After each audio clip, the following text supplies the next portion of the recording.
Insistindo um pouquinho mais aqui no Reich, né, o grande psiquiatra austríaco, nesse livro ele ah, busca fazer um discernimento entre os organismos encouraçados, ou seja, organismos que evitam o contato com essas sensações vegetativas que é chamado de alma, né, o afeto, e desencoraçado dentro de um limite aqueles que buscam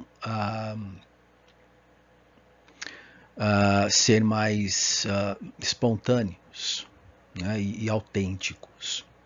Então, alguns trechos, algumas considerações desse livro aqui. Né, o organismo encoraçado não sabe que seus impulsos de amor foram bloqueados e se comporta como se o organismo desencoraçado tivesse negado o seu amor. Então ele percebe a sua incapacidade de entrar em contato com as sensações vegetativas, né, ou plasmáticas, como o Reich chama, no outro. Na sua tentativa desesperada de romper a expressar seu amor, o impulso amoroso se transforma em ódio e destrutividade. Não? Então esse ódio não é desejado e suas razões não são conscientes. Né? A pessoa não tem consciência.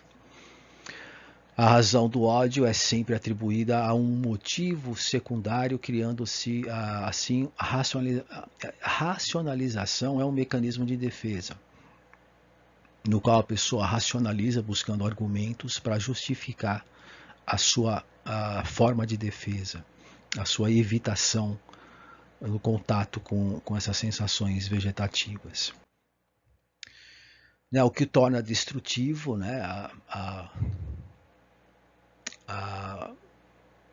o organismo encoraçado é sempre a incapacidade do organismo encoraçado para desenvolver seus impulsos amorosos, gerar entusiasmo, se comprometer sem reservas com a causa. Essa parte aqui é interessante, que a criança, que ela é muito sensível, né, suscetível, ela consegue sentir quando a pessoa é encoraçada. Então as crianças saudáveis são extremamente sensíveis a formas estimuladas de comportamento. Elas se afastam das pessoas encoraçadas, né, e buscam as desencoraçadas. Né? Na presença de um organismo encoraçado, a pessoa desencoraçada se sente muito rapidamente confinada a sem contato, rejeitada. Então, porque ela não pode expressar o afeto. Ela tem que coibir, tem que negar, reprimir e não expressar aquilo que ela está sentindo. Aqui no caso da biopatia apresenta um medo, assim, a questão do medo de entrar em contato com essas sensações do corpo, as sensações vegetativas, mortal do organismo. É interessante que é medo mortal do organismo que se move livremente. A presença de uma pessoa desencoraçada dentro de um limite causa medo nessa pessoa que é mais que usa mais esse mecanismos de defesa.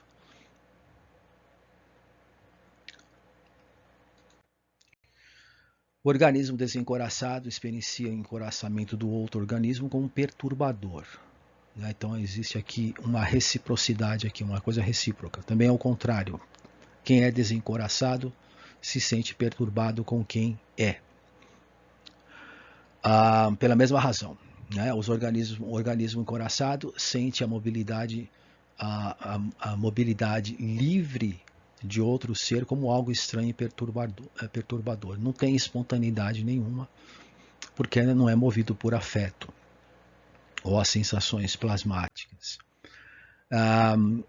Então aqui a questão da defesa, como eu estava falando agora há pouco, da racionalização, aqui no caso, a pessoa sequer sabe que está constantemente num ponto de defesa, né?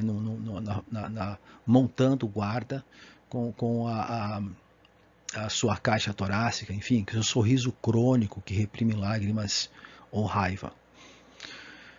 O organismo desencoraçado experiencia então esse coraçamento do outro organismo como um perturbador, como foi mencionado acima. O organismo vivo desencoraçado percebe e compreende clara e simplesmente as expressões da motilidade de outros organismos desencoraçados, através de seus próprios movimentos espontâneos e sensações de órgãos. E aí, essa parte é muito interessante. O organismo vivo encoraçado, no entanto, não pode sentir quaisquer sensações de órgãos, né? Ou se percebe apenas de forma distorcida e, portanto, perde contato com o processo vital da compreensão das suas funções. O organismo encoraçado não sente corrente plasmática, né? Que é a alma, né? Ou as sensações vegetativas de nenhuma espécie, em nítido contraste com o organismo desencoraçado.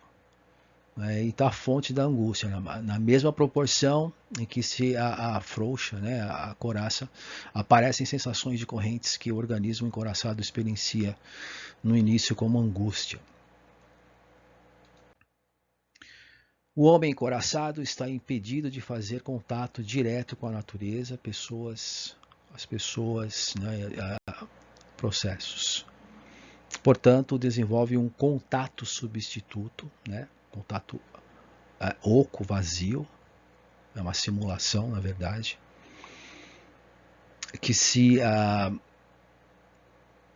caracteriza basicamente pela falta de autenticidade. Quanto maior uma cidade, mais solitário o indivíduo dentro dela.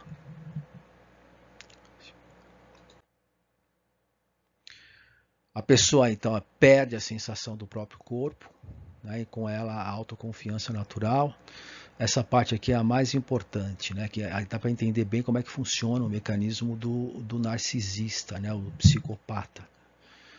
Né? A perda da autopercepção natural provoca uma cisão profunda da pessoa e duas entidades opostas contraditórias. O corpo aqui incompatível com a alma e o espírito ali. O que quer dizer isso?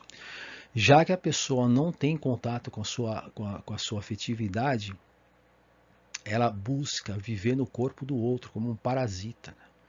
Que é o narcisista. Né? Então ela fica fácil entender esse mecanismo do psicopata, né? Porque ele, como não tem contato com as sensações vegetativas, ele procura entrar viver, né, no corpo dos outros.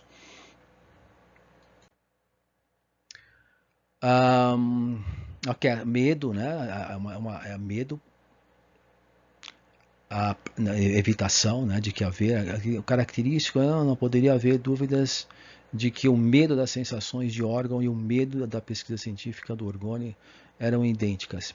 Aqui ele está falando uma questão mais profissional da área que evita esse tipo de conhecimento, seja ele qual for, porque ele também tem medo de focar nessa direção, entrar em contato com essa afetividade.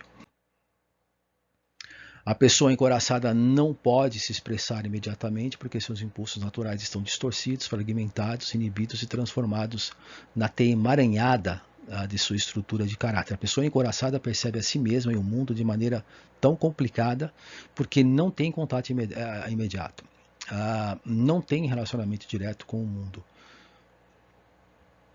Como consequência,